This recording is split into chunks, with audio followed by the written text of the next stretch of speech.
di concours boo xam ni day wane artisan yi seen xarañte moom mu nekk ministre bi nga xam ni moom mooy toppatoo formation professionnelle artisan yi il se trouve que man tamit ma nekk ministre bi nga xam ni maa ngi suba artisan moo tax bu invité ma fii dafa nekk lu jaadu ndax ñun ñoo bokk même liggéey bi ñuy def ñu visité concours bi gis stand yi gis artisanat Thiès liggéey bu am solo bi nga xam ni wane nañ ko ci cuisine wane nañ ko ci électricité plomberie wane ko aussi ci menuiserie bois ak yeneen métiers ñu lay wax rek ni artisanat dafa nekk lu am solo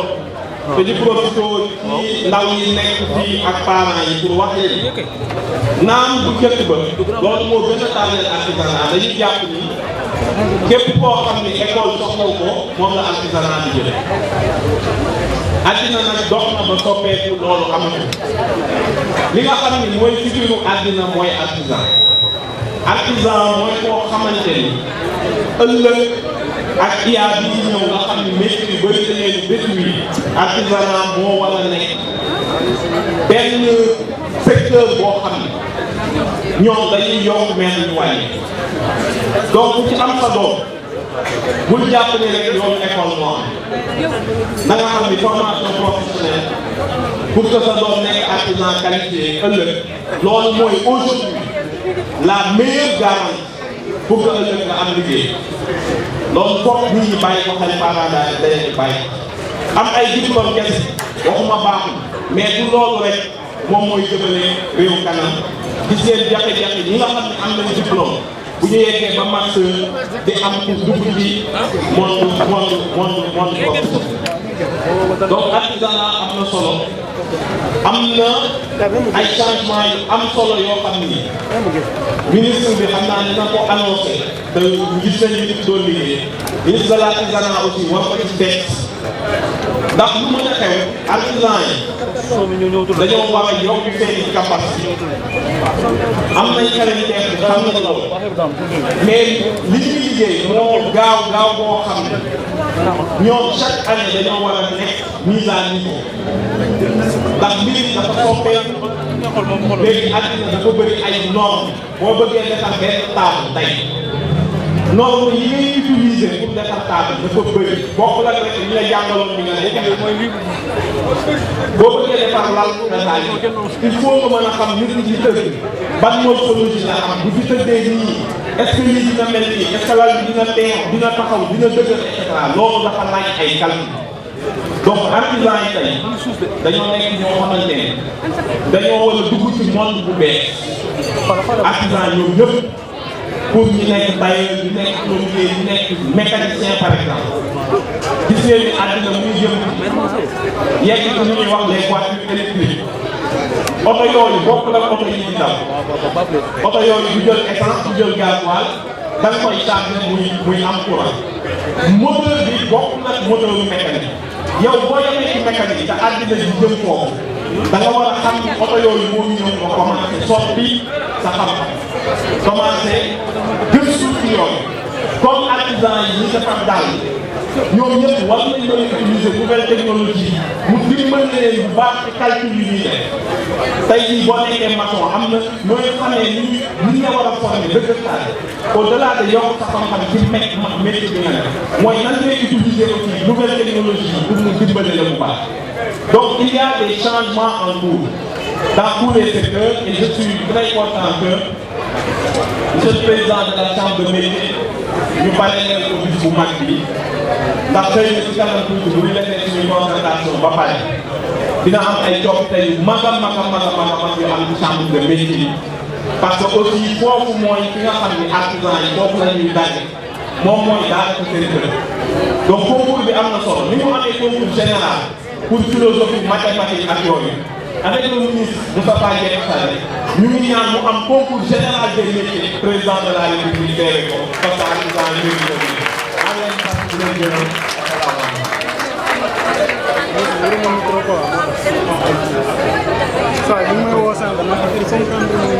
Merci beaucoup. Monsieur le ministre de la formation professionnelle, monsieur le gouverneur, monsieur le gouverneur adjoint, monsieur le préfet, honorable député Amadou Mbaye, les représentants de monsieur le maire Mamadou Diop, maire de la ville de Thiès, madame le maire Marie Ndiaye et monsieur le maire Diop, madame les chefs de service, les représentants de Ecclésio, honorables et distingués invités. C'est un réel plaisir pour nous de venir ici dans notre ville, être associé par le ministre de la formation professionnelle à cette importante manifestation des Sil Teranga, qui est le concours des métiers. C'est un événement important. On le sait, il y a un concours général au niveau des autres disciplines, que ce soit la philosophie, les mathématiques. C'est extrêmement important que ce genre de concours permette aussi bien à la formation professionnelle qu'à l'artisanat de poursuivre la capacitation technique de nos artisans, de leur permettre que ce soit d'utiliser les nouveaux outils, d'utiliser les nouvelles techniques, mais surtout d'utiliser les nouvelles technologies pour leur permettre d'être à l'heure de la mondialisation, au même fait des connaissances que les autres homologues dans les autres pays. Je tiens à rappeler, profitant des jeunes qui sont ici et leurs parents, que l'artisanat est le secteur de l'avenir. C'est le secteur le plus prometteur pour que vos enfants puissent trouver un emploi durable. Il faut le savoir. Dans d'autres pays comme l'Allemagne, qui est aujourd'hui une puissance industrielle majeure, vous vous rendez compte que dès 16 ans, tout le monde est à l'apprentissage. Il y a très peu de formation en bac général. Dès l'âge de 15-16 ans, vous êtes déjà en apprentissage, vous êtes en apprentissage. L'avenir du pays est la souveraineté.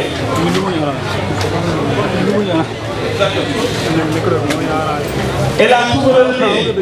dont nous réclamons nécessite d'avoir une jeunesse bien formée, tournée vers l'entrepreneuriat, tournée vers l'artisanat, le secteur le plus productif. Nous le savons, il y a des niches d'emploi non exploitées. Si vous regardez, vous êtes tous assis sur des chaises dont la plupart, malheureusement, sont produites à l'étranger. Alors qu'ils sont, si on accompagne davantage nos artisans, des usines pourraient être mises en place pour leur fabrication. Cela ne nécessite aucune technique ou connaissance particulière. Il nous faut, que ce soit pour l'alimentation, que ce soit pour les amis, je rappelle que rien que pour ce qu'on appelle le PIB, le Sénégal est à 200 milliards d'importations d'amis. C'est énorme, c'est beau. On a les meilleurs tailleurs de la sous-région. Il faut continuer la labellisation, il faut continuer la technique. Et en ce sens, nous sommes redevables au ministre de l'enseignement, de la formation professionnelle, qui nous permet en amont d'avoir des artisans bien formés, qui ont un niveau reconnu en Afrique et qui ne demandent qu'à être soutenus pour que le consommé local soit devenu le moteur de la transformation et de l'agenda Sénégal 2050. Je tiens à lancer ici, avec M. le ministre, notre volonté, ensemble, de faire de ce concours, qui est encore limité aujourd'hui au niveau ministériel, un concours général national sous la présidence de son Excellence, M. le Président de la République, de son Premier ministre, M. Ousmane Sonko et de tout le gouvernement, pour donner enfin à l'artisanat ses lettres de noblesse que la plus méritée. Je vous remercie de votre attention. Merci beaucoup, monsieur le ministre Amadou Ba. Conseil départemental waaye di beral ngërëm ak cant sama xarit madame Marema Ndiaye mi nga xam ne mi ngi fii ci ginnaaw ànd ak monsieur Diop mii di représenter le maire Babacar Diop fii ci place bi waaye it di gërëm sama rakk sama xarit sama jarbaat Fatou Ngom mi nga xam ne mooy chef d'antenne PF2E. maa ngi gërëm képp koo xam ne élu local nga wala ngay élu territorial di gërëm nag sama collaborateurs yi di ci jiital le secrétaire général du ministère de l'emploi et de la formation professionnelle ak ñi nga xam ne ñooy directeurs généraux yeeg directeurs yi ak chef de service yi coordonnateur de cellule yi ak programme yi nga xam ne ñu ngi ci ginnaaw. monsieur l'inspecteur d'académie maa ngi lay nuyu di la sargal di gërëm le coordonnateur de l'initiative FIT Action LuxDev di gërëm monsieur le président de la chambre de commerce de Thiès di gërëm it monsieur le président de la chambre des métiers mi nga xam ne mi ngi ci ginnaaw waaye it mesdames et messieurs les représentants du secteur privé et des organisations patronales di gërëm coordonnateur ONG Eclosio maa ngi gërëm képp koo xam ne partenaire au développement nga muy Union européenne ak bépp partenaire technique et financier bu fi teew waaye di sargal tey beral nuyoo suñu candidat yeeg suñu candidat yi nga xam ne yokk nañ ma espoir ba ma gisee liggéey bu rafet bii nga xam ne moom la ñu def te di ko présenté fii ci place bi li ñu fi dajale nag dafay mbir moo xam ni mbir mu am solo la ndax président de la république monsieur Bassirou Diomaye Diakhar Faye andi ceeg monsieur le premier ministre Ousmane Sonko dañoo am gis-gis bu leer naññ ci wàllu tàggat gi nga xam ne moom la ñu war a tàggat ndawi Sénégal ndax boo yoree askan wu mel ni wow Sénégal di askan woo xam ni téeméeri nit ñoo ci jël juróom-ñaar fukki yi ak juróom amuñu fanweeri at ak juróom ñooñu war nga leen a bàyyi xel war ngaa fexe ba tàggat leen jébbal leen économie ndaxte président de la république ak premier ministre li ñu xam mooy ndaw mooy tabax réew te suñu ndaw yi am nañu fulla am nañu fayda nar a taxaw tabax réewu Sénégal looloo tax lii ñu fi dajale tey di lu am solo ndax dañoo bëgg porox ndollu ci Jeux olympiques de la jeunesse bi nga xam ne moom la ñuy organiser en 2026 ngir gën a yokk tàggatu gi nga xam ne moom la ñuy tàggat ndaw yi daal di organiser lii di Teranga Skills muy ay jongante yoo xam ne dañ koy def ci biir ndaw ñi nga xam ne ñooy tàggatu ci Sénégal yépp tey jii nag ñi ngi dajaloo fii ci Thiès ndaxte région bu nekk da ngay taxawal lu mel nii ndax fa nu jëm moom mooy jongante boo xam ne réewum Sénégal yépp lay boole te loolu ña nga koy def ci mois d'avril 2026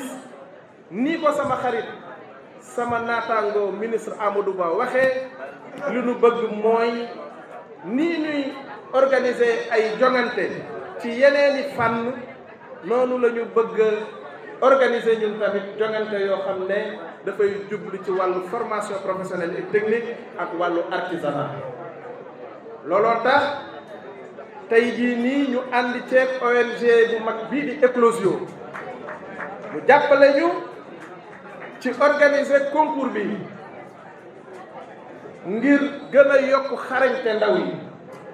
waaye it ngir gën a yokk jokkaloo gi nga xam ne moom moo war a am diggante bërëbu liggéeyukaay yi ak formation professionnelle et technique ndaxte kat ay ndaw boo leen di tàggat da nga leen di tàggat ci li nga xam ne moom la bërëbu liggéeyukaay yi soxla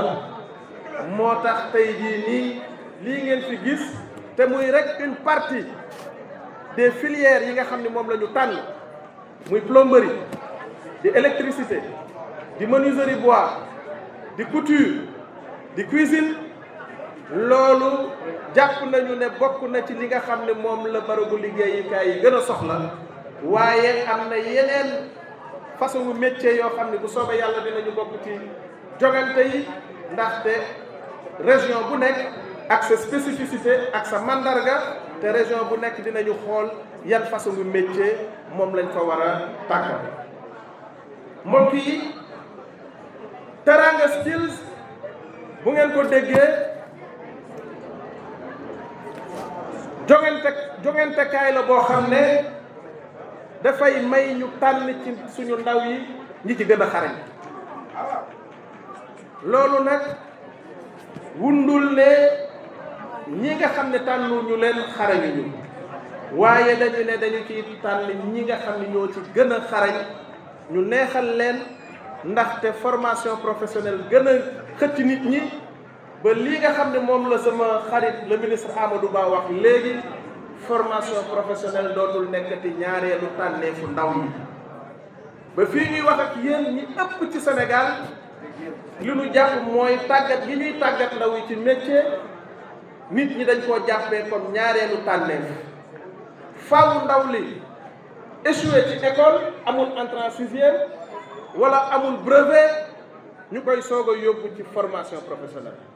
loolu nag réeree mbir mënu koo gën a rëy ndax réew yi nga xam ne dañ leen di joxoñ te ñuy réew yi ëpp solo ci wàllu koom ci àddina bi dañoo jël formation professionnelle def ko tànneef njëkk gi nga xam ne moom la ndaw li di def bu dee jàng boo demee ci réew mu mel ni Allemagne wala nga dem ci réew mu mel ni Canada mbaa nga dem ci réew mu mel ni Suisse te France fi mu nekk nii mi ngi leen di topp formation professionnelle tàggat gi ñuy tàggat ndaw yi moom mooy tànneef bu njëkk bu ndaw yooyu di def loolu la ñu bëgg Sénégalais yi comprendre ko te xam ni métier moo ëpp solo ci lu nit mën a am kon boog maa ngi woo sama mbokk sénégalais yi ñoom ñëpp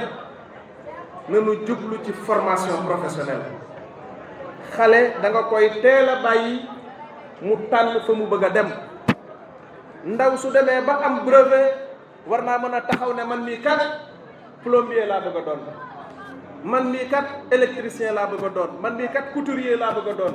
man kat cuisinier laa bëgg a doon wala mu ne man menuisier laa bëgg a doon wala mécanicien laa bëgg a doon loolu mooy may ndaw li teel a dugg ci tissu social loolu it mooy tax ba réew mi lii mu soxla ci ay liggéeykat mu am ko looloo tax président de la république sas wu rëy woowu mooy ñu tàggat ndawi Sénégal ndax moom jàpp na ni alal ju rëy yi ñu gën a am ci réew mi du pétrole du zircon du or du phosphate waaye alal ju ëpp ji nga xam ne moom la ñu am mooy suñu ndaw yii te ndaw yi nag bëgg naa ñu xam loolu ndaxte Sénégal yéen a koy tabax doxandéem du ko tabax Maam Lat Joor mi nga xam ni fii la cosaanoo ci région de Thiès nee na doxandéem du tabax gan du tabax doomi réew mooy tabax li nga xam ne nag falaa jëm mooy Teranga Skills mi ñi ngi ko jagleel ndaw yi nga xam ne ñi ngi am ci diggante fukki at ak juróom ak ñaar fukki at ak juróom-ñeent ndaw yooyu ñoom ñoo bokk ci concours bi waaye na ngeen jàpp ne Sénégal dafa nar a organiser ci réew yi nga xam ne ñoo yore kàllaamay tubaab français li ñuy tuddee World Skills te muy concours yoo xam ne ndaw yi nekk ci réew yooyu yëpp ñoom ñoo ciy daje moo tax ñu bëgg a tàmbalee tàggat fii nu toll nii ndaw yi nga xam ne ñu ngi am diggante fukki at ak juróom ba ñaar fukki at ngir ñu mën caa teewaay bu gën a rafet réew mi nag di réew Sénégal jël na décision à travers le ministère de l'emploi et de la formation professionnelle et technique ndaw yi nga xam ne ñoom la ñu sélectionné te ñu war a dem ci joŋante national boobu ñu accompagner leen ay coach dina leen accompagner dinañ leen accompagner ci wàllu psychologie waaye it dinañ leen accompagner ngir ñu gën a yokk seen xarañte ngir bu ñu demee fële ci concours national ba ñu mën faa taxaw taxawaay bu rafet. am naa jokk bu rafet nag goo xam ne won na ma ni ndawi Thiès dinañ fa am taxawaay bu rafet ndaxte Thiès mësul a des ginnaaw ci Sénégal Thiès du rek li ma fi dëkk tax de ñu bari xam naa ni loolu la ñuy wax waaye Thiès dafa mës a am taxawaay bu rafet ndax ba ñu waree taxaw jàmmarloo doxandéem yi nga xam ne dañu ñoo bëggoon a noot ñi ñu ci gën a ràññee yaakaar naa ni suñuy dammeel ci la ñu bokk dammeel Lat Joor Ngoone Latiir Jóob mi nga xam ne moom mooy le héros national ku ko xamul it dégg nga ko kon boog ndawi Cees yi am nañu ay royukaay du ñu yem ci Lat Joor Ngoone Latiir Jóob rek waaye dinañu roy ci Jéeri Joor Ndeela dinañu roy ci Makoddu Kumba Yare dinañu roy ci Birima Ngoone Latiir waaye dinañu roy ci bépp dammel boo xam ne ràññeeku nga fii ci réew mi te gëm naa ni bu ñu demee foofu taxawaayu dammel ngeen fa nar a taxaw te kenn du jël ndam li bàyyi leen. mbokk yi maa ngi gërëm bu baax a baax encore ñii nga xam ni ñoo organisé Teranga Skills ñu ràññee ci éclosion wax naa ko léegi waaye it ñu ràññee ci ay nit yu nekk ci biir formation professionnelle et technique te ma mën cee bu ma ci tuddee turam rek na xam ni na ñeneen ñi xam ni tudd naa leen muy Njóogu Seen mii nga xam ne mi ngi fii sama ginnaaw moom tamit tàyyiwul sonnul guddeeg bëccëg subaak ngoon mi ngi ci terrain bi di dox ngir Teranga Skills jëm kanam. Njóogu maa ngi lay gërëm di gërëm ñi nga àndal ñëpp. kon boog mbokk yi fa may daanelee rek moom mooy lauréat yi